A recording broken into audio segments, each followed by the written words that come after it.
These are Astro of the Week. George Carlin said, think of how stupid the average person is and realize half of them are stupider than that. Real life examples. Why don't you read that first real life example there, Kelly? Okay, this is from False Alarm, everyone. There is a considerable overlap between the intelligence of the smartest bears and the dumbest tourists. Yosemite Park Ranger and why it's hard to design a bear-proof garbage can. It's exactly that. Like, you could put instructions on the side. Kelly and I, we know some engineers, and even there at the bathroom, they have to have signs up that say "Don't pee on the floor." And True. yeah, it's surprising, or please That's wipe crazy. up after yourself. And this kind of shows why is that there are just some things people won't get. You could put a handle on the side of a garbage can that you'd have to pull to open it with instructions that tell you how to do it, and people would be sitting there going, "Your trash can don't work. Your trash can don't work." Okay, look, I'm just gonna play the devil's advocate, but those baby proofing stuff, that shit is fucking hard to figure out. Like, I'm like, how do you open this? I'm like Patrick with SpongeBob with the lid. Patrick, the lid. Stacy, you're not I don't supposed to know. have ibuprofen and vodka in the same night. That is true.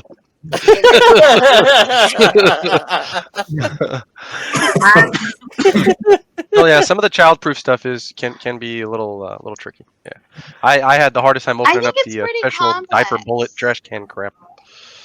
I mean, I know, but back when we used to smoke in high school, we used to always remove the childproofing on lighters. You know, that middle thing on lighters? How many of you know about lighters anymore? But you used to, like, we put a key underneath it, pop it up, and then give it to our little brother. Because that was funny. What he would do with it. Oh, man. Little pyro. All right, who wants to read this next one? I can read the next one. All right, let's see here. Replay, I guess, is the person who did it. The woman that called into a radio station to complain about the deer crossing signs on a highway, saying that the deer will see the sign and consider this place a safe place to cross the road. Jesus. It's like Larry David right there. This reminds me of Stacey talking about going yesterday or last week. She was still in Virginia, as she is now. And the scariest thing about driving through Virginia, Utah, or certain place in the back is you see all these deer crossing signs, and then you see their eyes on the side. Like, is this the asshole that's going to take my car out? And this lady thought that, no, the deers can read. They'll think that this is the place to cross. They put a crosswalk for deers here in the highway.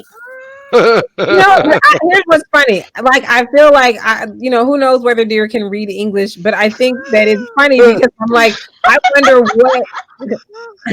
wonder what is a deer thinking when they see a sign and they're like, is that me? Is that supposed to be me on that sign? Is that my picture? Like, I'm wondering if deers could talk, like, what would they be saying about the crossing sign? But yeah, that's like, yeah, look, is that us? Like, is that us? I don't know. I just thought about it though. Like, that's so funny to me. Like, what if they could read English? Anthony put in the comments one that I've also seen on Reddit. What about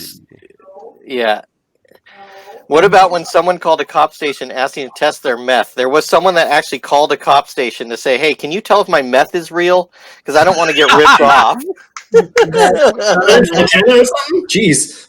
That's so funny. That really happened. All right, who wants to read another one? I'll check out another one. I'll read it. Let's see. Here you go. It's for tomorrow. Oh, let me see. 40-year-old noob. Okay. On 9/11, the general manager called his daughter, who was attending ASU. I don't know if that's Arizona State or Alabama State, but ASU, to wake her up and make sure she saw what was going on. The customer service manager said, "It won't be on her TV yet. Arizona is 2 hours behind us." Jesus. Yes. By the way, if you ever hear of a natural disaster, if you're in a time zone that's behind it. Oh, somebody's got a fire. That was so hot. You set off my smoke alarm. Sorry. Oh man. Yeah. Hold on. That's all right, guy. Obviously, 9/11 jokes are not cool with Kelly's fire alarm. Right. Right. They're like, hey, man. By Too the soon, way, man. Too soon. I remembered that it's tomorrow, if anyone's wondering. I remember. So, yes, time zone jokes. That's a good one. though. That's funny. All right, and am I reading the last one or is someone else reading the last one? I guess I'll be reading. I don't know where. Do you want me I to think read it? I'll I'll read read it. it. I'll read it. Let's see. Okay. Just scroll down a web. Oh, because this one's personal to me. Just scroll down a web page or Facebook feed and look at the ads. Things like only 2% can solve this puzzle. Shit like that. Those ads get posted so much because they actually work on a lot of people. This is true. I try to ignore them. I have Facebook friends that go, hey, put in your zodiac sign and we'll tell you about you on Facebook. Yeah, this bot will say what your personality is.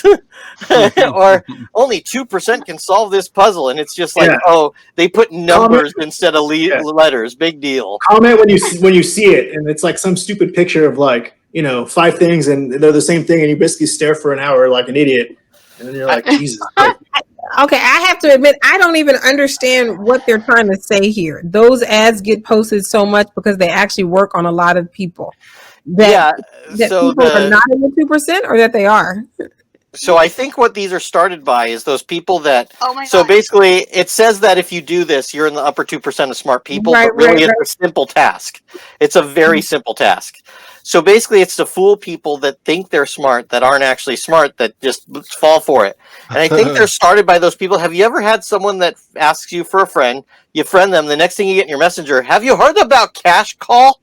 No. Yeah, well,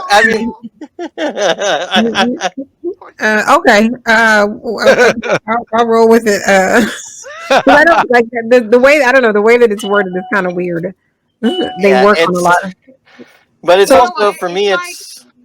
It's like the scam works on people. The fact that these ads are scamming, and is that what they're saying? That it works. The fact that people believe that because they could solve the puzzle, it makes them smart. Yeah. Like in the upper 2% of smart people. Like a simple algebra equation, like x plus 2 equals 8, solve for x, and they're like, oh, I must be a genius now. Like, wow, I figured this out. Like, yeah, that kind of thing. Yeah. But yeah, I mean, a lot of times I think it's there to fish for whoever comments back on it. There's someone watching those comments and going, okay, I'm going to sell them this thing. Or, have you heard about, I don't know, sex toys for your home or something like that or something. One of those ones, I don't know how many of you have actually had that happen to you where so whenever someone gives me a friend request, I first go to their profile and I see what they've posted. Some of them are really good at just posting a bunch of stuff. The minute you friend them, they go, hey, did you hear about the retirement program, blah, blah, blah? And I'm like, oh, gosh, right away. Right when I friend you. It's obviously some MLM stuff. Right. I don't really. I'm very. I had a strange one. I had a strange one on what was it, Facebook? Right? They're like, I don't know how they knew friends of friends or whatever, and then I friended them, and then I immediately get a message. So timeshares. Like what? That was me. Sorry, man. That was me. I'm sorry. And then the other one that I've been getting lately, which is crazy, it says friends of friends. Okay, so I accept, and then no BS, not even a day, and I get a, hey, so how you doing? Oh, okay. What are you up to? What do you know about Bitcoin? I mean, there was one because I'm new to Instagram, so there was one that and I like to play with these people. By the way, I will waste their time. If you ever do this to me, I will respond back to you with things that will never get you where you want. So someone went, "Hi, what's your pictures look really cute. Would you like to share nude pictures?" And I'm like, "Do you mean of my feet?" And then I sent them a picture of just my feet. And they go, "Ooh, those are nice feet. Do you have the blah blah blah app?" And I go, "No." And no, but why should I have it? And they start giving you explanations, and you go, "Is that so that I can ATM my gooberfish?" And they're like, "What?" Because usually they're bought. The beautiful one is when they use the broken English, where you're like, "What part of Russia are you in?" Right, like, man, I give you credit. You have more time on your hands. I run from it whenever. Yeah, that's a lot of time. A lot of time. No, that's definitely what you want to do. Telemarketers, screw with them. Screw with them as much as you can. Like, have you heard about the new blah blah blah? can you tell me, is that going to help me with my lawn? No. And they just keep talking. They have to stay on the phone. That's their rule. Until you hang the up. closest thing to royalty we're gonna talk to, it's usually a prince from Nigeria. Yeah. And you all know one day we're going to hear that one, we're going to see that one newspaper. I got a friend at work that says all the time, Kelly has heard him say it too. This newspaper where, we're going to find out there's a Nigerian prince that died depressed because he couldn't give away his fortune. Yeah, that's facts, dude. I've gotten so many messages with that. That's insane. And by the way, those ones, if you look at them, they're made purposely bad, purposely with broken English and bad grammar, because they are targeting people that fall for exactly that. And that's one of the most predatory things you could do is I'm going to target the stupid. I mean, 90 Day. There's a show called 90 Day Fiance, and these women are like, yeah. Well, these women go to Nigeria to meet these dudes. I'm like, all right.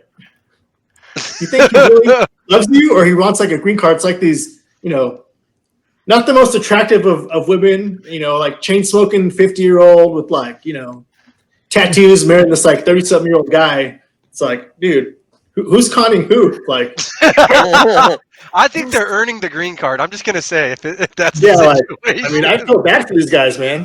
Hey, if you've done that for your green card, you earned it. Oh, I agree with that. You try to marry a man with no neck, you earned that green card, girl. You do your thing, okay? Like, yeah, you marry some clown and fake tanner with fake hair, no. you earned it. Let him stay, yeah.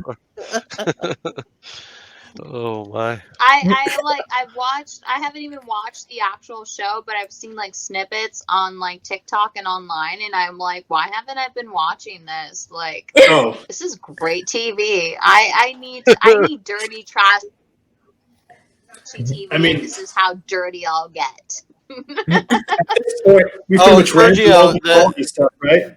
So we're at a point now where we've gone through all the quality TV, and now we're just like scraping the barrel. And now it's like we're at the reality TV. It's like, pretty soon we're gonna start watching reruns of like Road Rules and like the Real World, like seasons 1 through 5, because we're just like there's nothing to watch, dude. Like, we're gonna be watching like Yo Mama from MTV back in the day, dude, with Wilmer Valderrama and stuff. I don't even know, like, Let's do Road Rules with hidden cameras, and they pick up every hitchhiker they find. Oh, yeah. You're gonna run into Texas Chainsaw Massacre up in that mug. Like, fuck that. Becomes Diary of a Serial Killer, next thing you know. Oh no, yeah. You ever seen that classic 80s movie with Rutger Hauer called The Hitcher? Yeah. Yeah. Oh, Fuck that shit. But I will always remember Blind Fury. Yeah, they remade it with Sean Bean. Yeah, they did. what about That Hobo was with a pretty good. Shotgun? Oh, I love Hobo with a Shotgun. Hobo with a Shotgun was, a lot of plot development there. Yeah. Grindhouse. He has to decide between buying a lawnmower and a shotgun. Yeah.